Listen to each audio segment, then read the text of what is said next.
Hello viewers, আসসালামু আলাইকুম। কেমন আছেন সবাই? আই হোপ আপনারা সবাই ভালো আছেন। আমরাও আলহামদুলিল্লাহ ভালো আছি।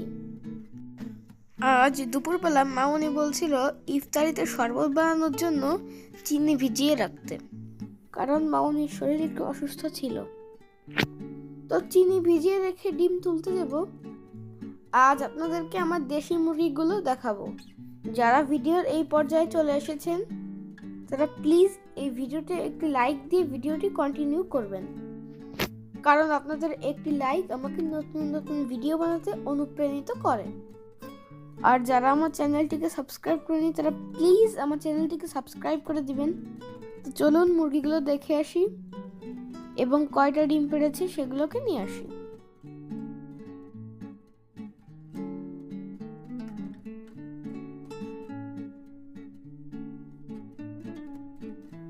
আমাদের এই মুরগিগুলো কিন্তু পুরাই দেশি। এখানে কোনো অস্ট্রেলিয়ান ফার্মি মুরগি নেই। আমাদের বাসায় 4টা মুরগি ছিল, সেই মুরগি বসিয়ে যে বাচ্চা হয়েছে সেই বাচ্চাগুলোই হলো এটা। তো আমার মুরগিগুলো দেখে মাশাআল্লাহ বলে দিবেন, যাতে কারো নজর না লাগে।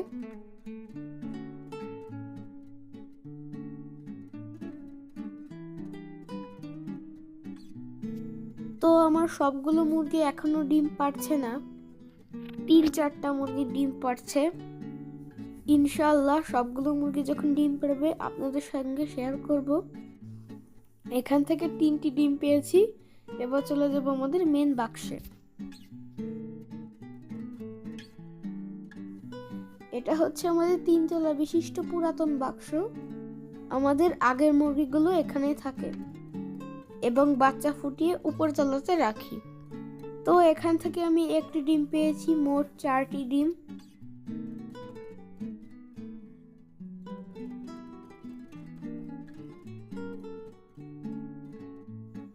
তো ডিমগুলো তুলে আমি একটা ছবি এঁকেছিলাম, সেটাই আপনাদের সঙ্গে শেয়ার করছি।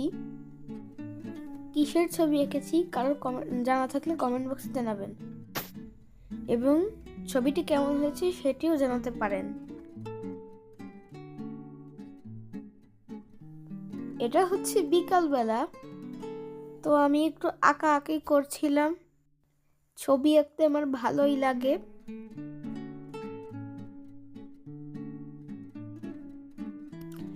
এটা হলো ইফতার টাইমে শুধুমাত্র হালিমটাই আপনাদের সঙ্গে শেয়ার করলাম। এই হালিমটা আমাদের বাসার এক ভাড়াটিয়া আন্টি দিয়েছে, খুবই সুস্বাদু ছিল খেতে। এটা গরুর মাংস দিয়ে হালিম রান্না। তো আজকের মতো এই পর্যন্তই, দেখা হবে পরের ভিডিওতে। সবাই ভালো থাকবেন, সুস্থ থাকবেন। আল্লাহ হাফেজ।